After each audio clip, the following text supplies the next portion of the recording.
Hello, welcome to La Excellence. In Science and Technology series, we are discussing space technology and its related issues.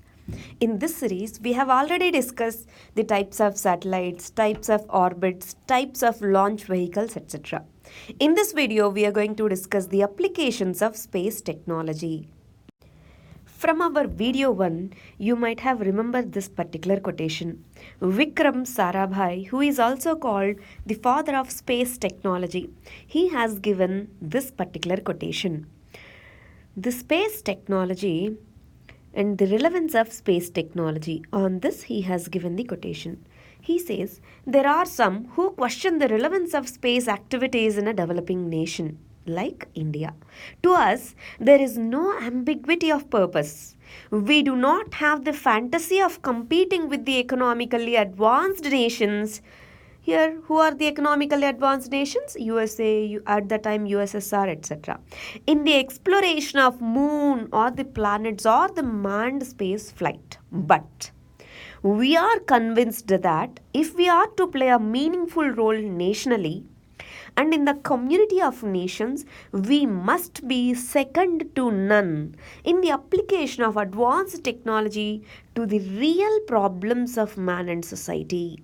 According to this quotation, space technology is to address the real problems of our society, our individuals. So, the importance of the technology is in its use or is in its application. That is what is the essence of this particular quotation. As we discussed earlier, satellites are broadly categorized into two types. One, Earth observation satellites.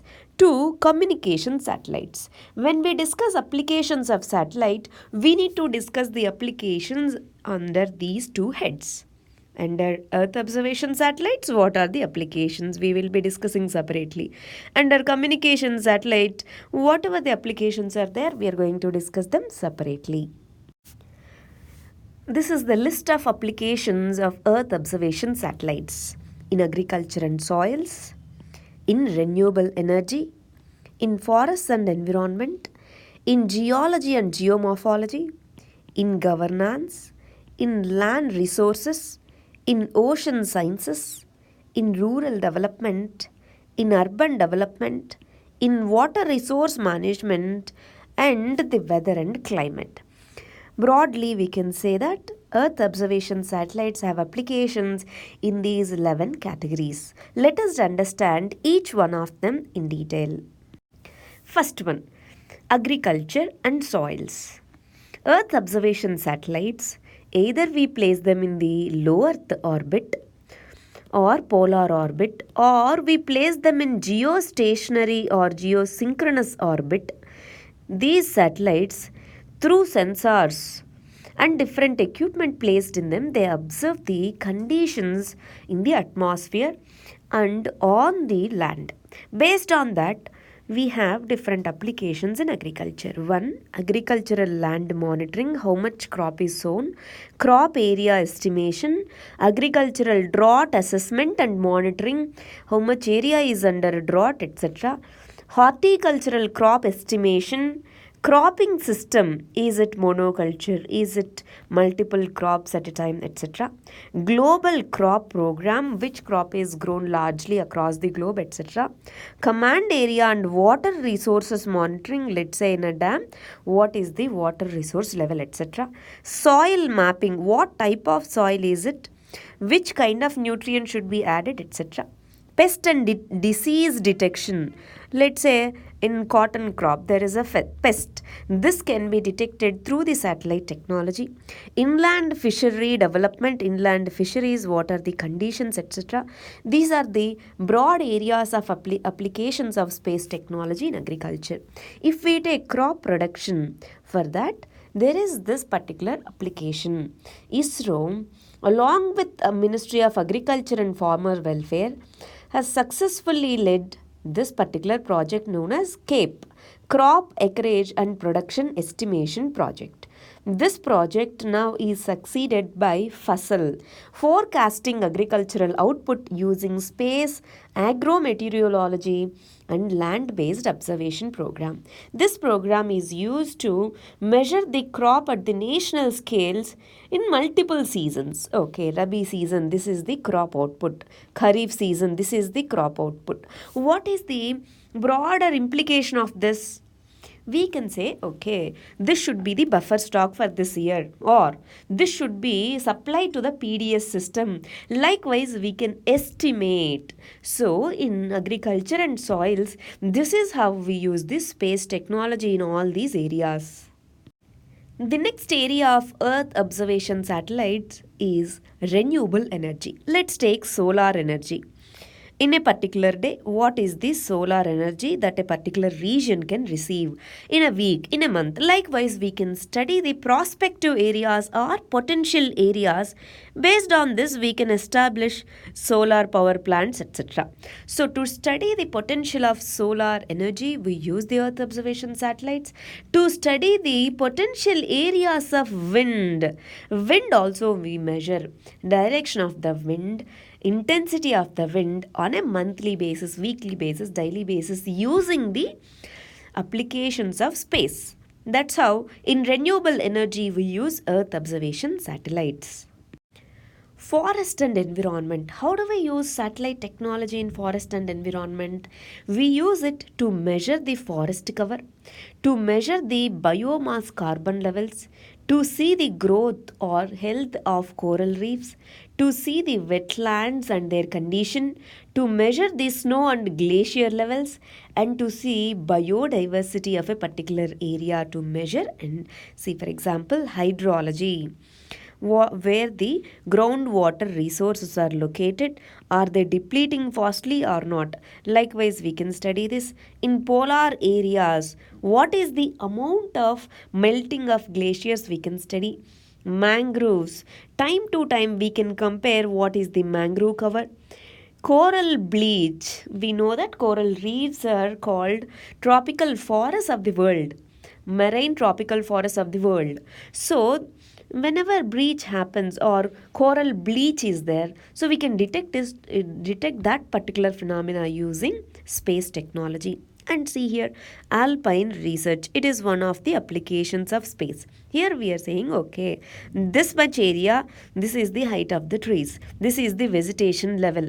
Likewise, we can measure the vegetation level and we can see the forest cover in a particular region. These are some of the applications of space technology in forests and environment. One more thing, here we can also detect the forest fires. Let's say forest fires are happening based on the thermal sensors. We can detect, okay, this area is under forest fire, and we can take some measures. Next area of application is in geology or geomorphology.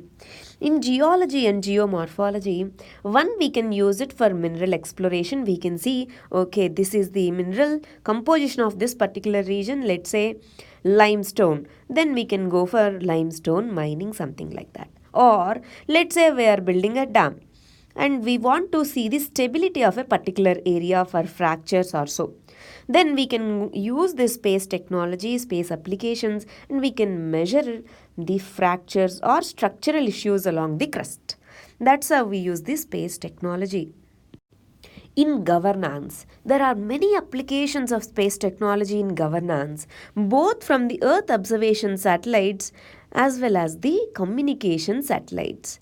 From both the types of satellites, we have many advantages or applications in governance. See, watershed monitoring. We have many programs to implement watershed management. We can measure, okay, this is the watershed area. Then we can take some measures. GeoMGNREGA. Under MGNREGA, some work is allocated and we can monitor. Okay, we have given this work, let's say, to build a small bridge. Then we can see through the space technology, okay, this structure is being built actually or not. Then we can geotag it. Geotag means you can measure the location and you can just tag it. For example, see here, there is a small bridge built over here, and this has been geo-tagged. Its coordinates, location, etc. is been tagged.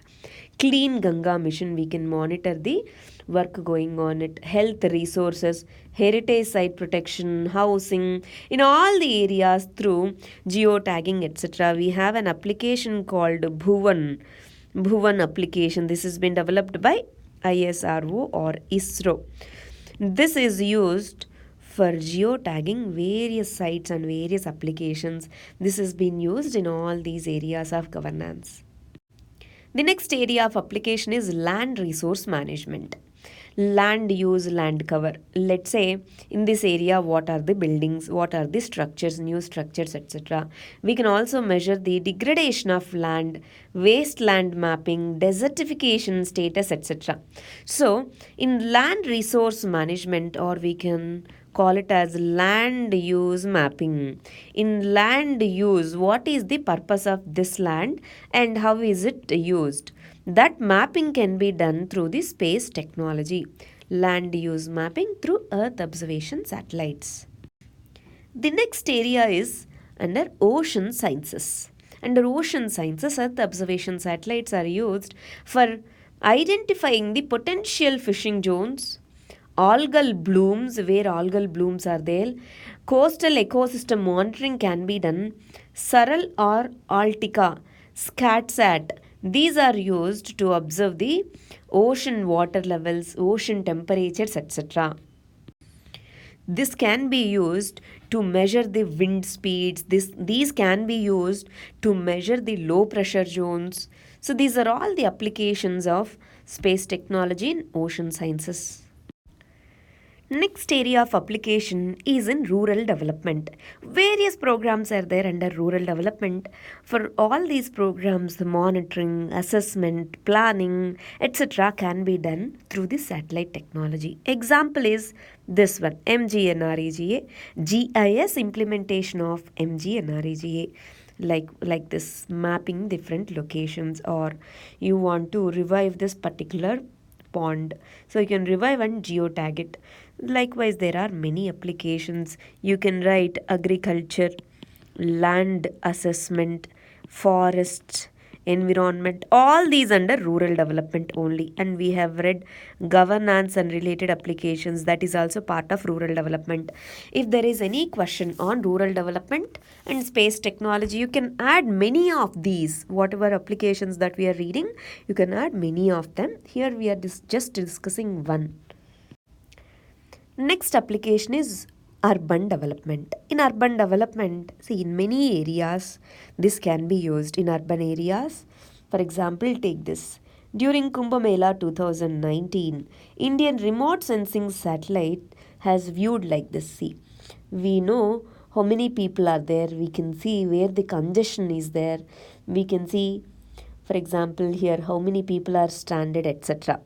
So everything can be monitored. This is by Cartosat 2 satellite. This is the image of Cartosat 2 satellite. That's how crowd management can be done. Traffic management can be monitored. There are many applications in urban development. The next area of application is in water resources.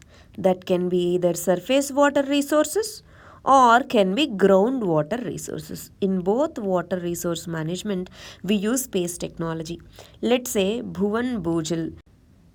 This is an application by the ISRO and the Ministry of Water Resources. This is to monitor the groundwater level in a particular region. And we have India Water Resources Information Center. Let's take Krishna Basin. So, the entire Krishna Basin, the dams on it, everything is given in this particular application based on basin by basin. Then Telangana Water Resource Information Center.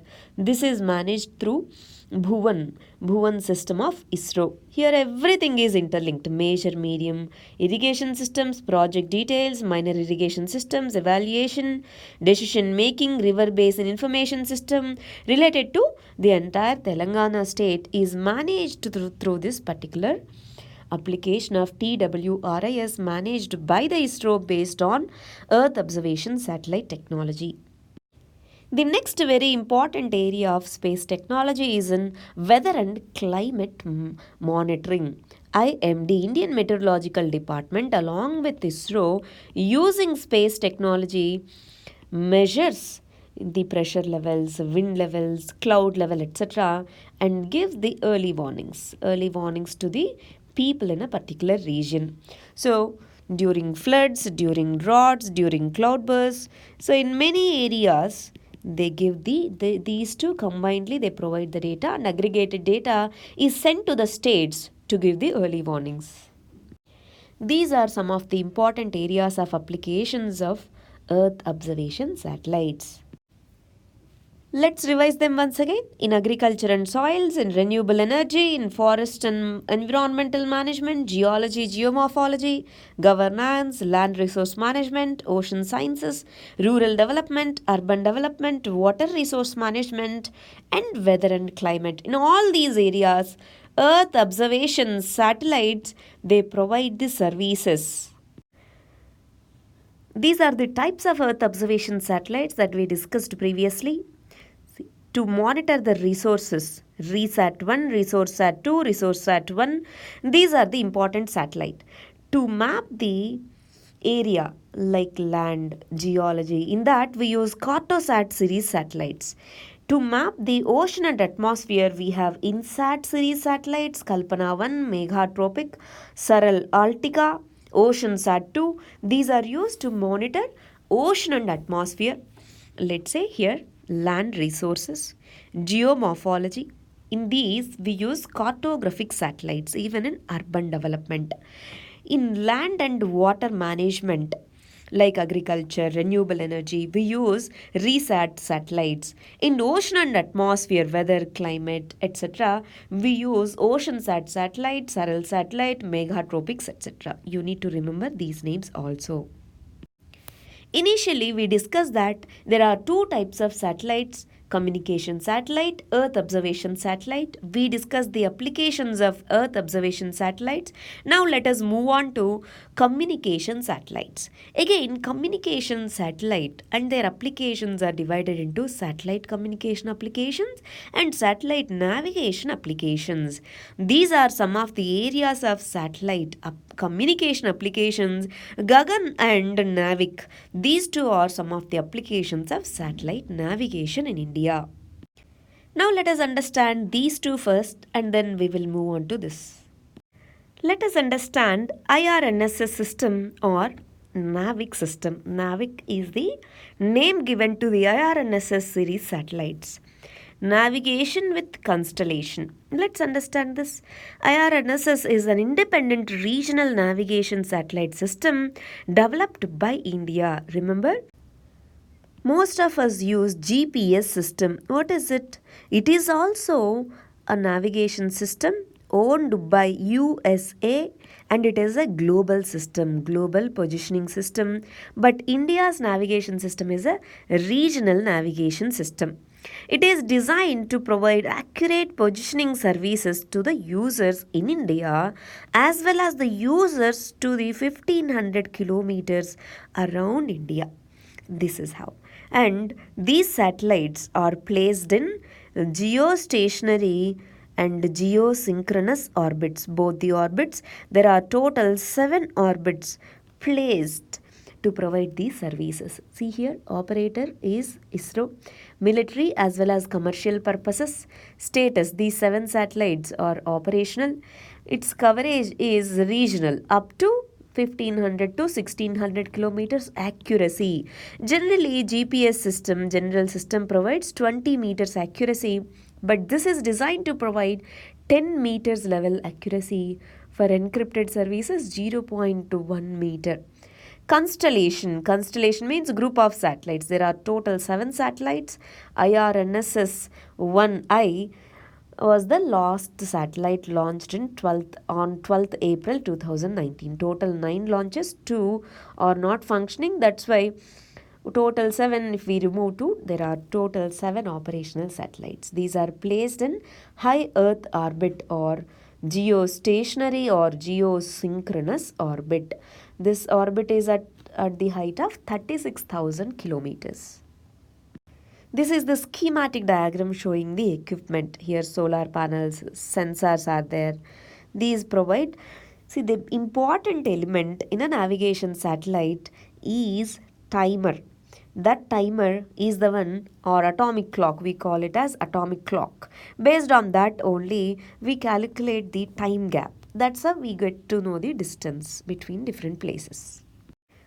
Here it is a indigenous, independent regional navigation satellite system to provide location and time, service area around surrounding 1500 kilometers, better than 20 meters, it is around 10 meters, standard positioning service and restricted service, both the services. This is for military purposes, this is for general purpose. In IRNSS, there are total 7 satellites, 4 in geosynchronous, 3 in geostationary. Total payloads, here they have given it clocks. See, this is important payload. Clocks are important parts in a navigation satellite. What are the major applications? Terrestrial, aerial, marine navigation, locational services, geographic data collection, disaster management. Here, these are elaborated. Terrestrial, aviation and marine navigation, disaster management, vehicle tracking, you can track the vehicle and its path, integration with the mobile phones, precise timing, mapping and geodic data, terrestrial navigation for hikers, travelers, etc. Visual and voice navigation for the drivers. For example, how our Google Maps, etc. is it working? It is using GPS system, but our Navic system works independently, similar to it. The next system, navigational system, is Gagan, GPS aided geo-augmented navigation. It means it uses GPS of USA, but it augments. Augments means increases in its quality. It augments the services. See, it is a satellite-based augmentation system implemented by Airports Authority of India as well as ISRO. What are the main objectives? Its main objective are to provide satellite-based navigation services for air traffic management. So Gagan is specifically for air traffic management, but IRNSS is an independent autonomous system in itself. Gagan uses GPS. This system will be interoperable with the other international satellite-based augmentation systems, and it provides the seamless navigation across the regional boundaries. It was launched in 2011, GSAT 8 and GSAT 10 second one launched in 2012.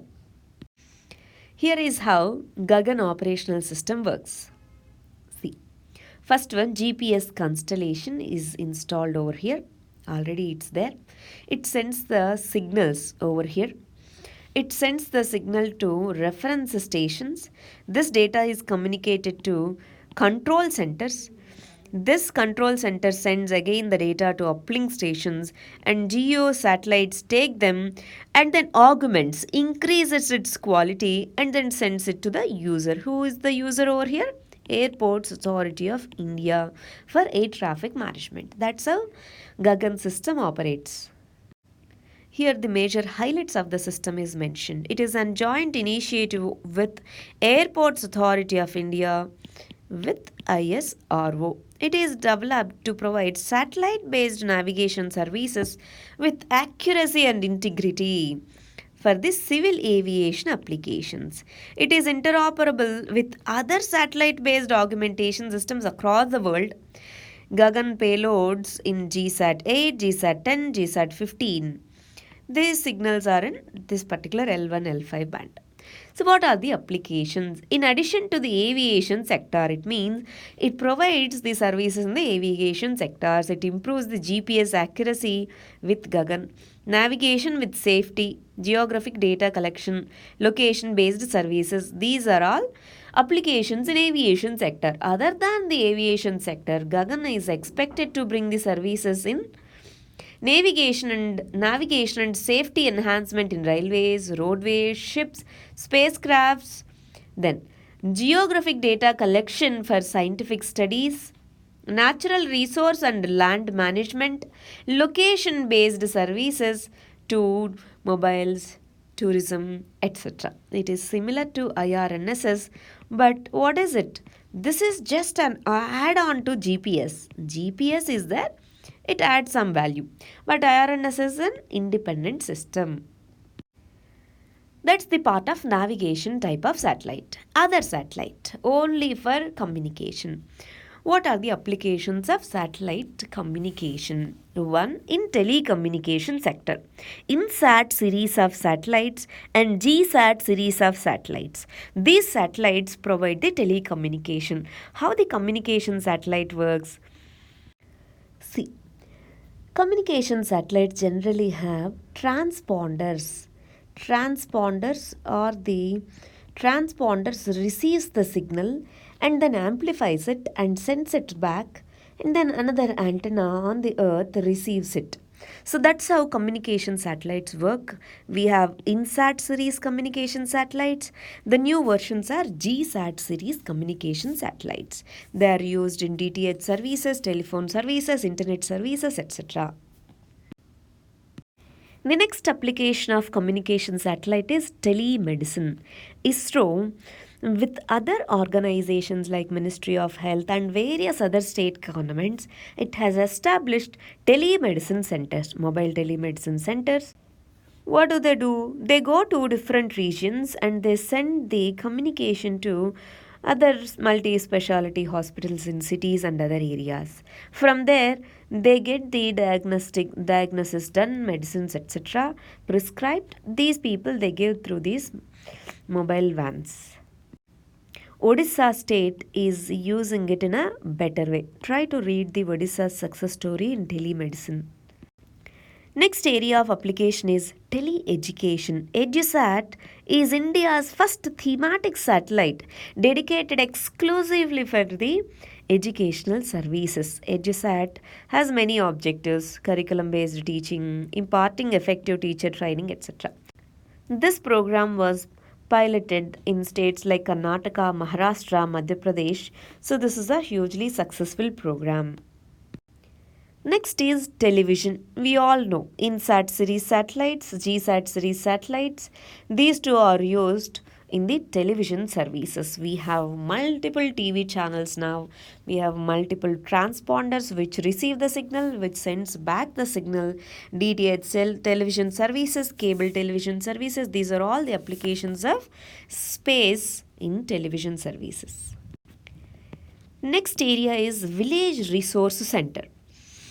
Along with the Department of Science, ISRO has launched Village Resource Centers program in association with different NGOs, trusts and central agencies.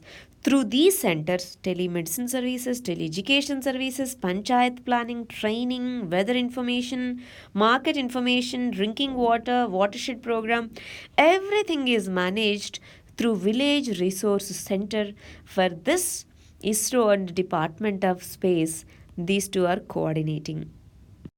The next very important area of communication satellites is in disaster management.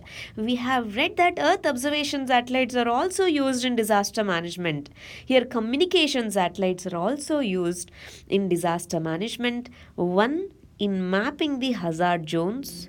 This can be better done through the Earth observation satellites. To provide early warning system, internet-based early warning systems, mobile-based early warning systems, these are used. In rescue and relief operations, these satellite services are used. 4. In providing compensation, we need to assess the damages. So, damage assessment. So, there are many areas where space technology is used in disaster management. There is a satellite called SARC satellite, South Asian Association. This satellite, SARC satellite, is launched. India has taken the leadership. Under India's leadership, SARC satellite was launched. Pakistan denied, but other countries are part of it. Other SARC countries are part of it. One of the important objectives of this SARC satellite is disaster management support. So when you write this, you need to write it as an example. That's it for this video. In the next video, let us try and understand the emerging technologies in the field of space. Thank you very much. All the very best.